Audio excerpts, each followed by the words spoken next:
Like so many other, I'm heartbroken by the tragic loss of Palestinian life, including the explosion at the hospital in Gaza, which was not done by the Israelis. President Biden today addressing the nation after returning home from the Middle East. Biden gave an update on the U.S. response to the growing conflict between Israel and Hamas. ABC's Inez de la Cotera has more from Jerusalem. Good evening, my fellow Americans.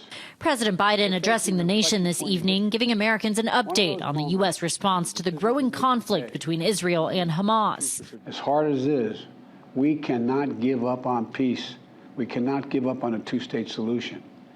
Israel and Palestinians equally deserve to live in safety, dignity, and peace. Israel's defense forces continuing to pound Gaza with retaliatory airstrikes following the savage October 7th attack by Hamas that killed more than 1,400 people, with more than 4,500 others injured and at least 203 held hostage, according to Israeli authorities. And now a ground invasion by the IDF seems imminent. We're going to have to destroy Hamas. It's an obligation. We can't have this happen again.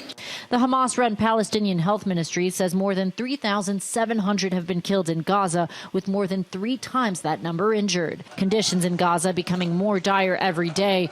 Millions trapped without food, water, medicine, or power. Many fleeing their homes, like Tala, a 21-year-old Palestinian woman. She says her neighborhood was bombed last night, forcing her family to seek shelter at a hospital. It's not safe, but it's safer than my house. Safer than all houses, actually.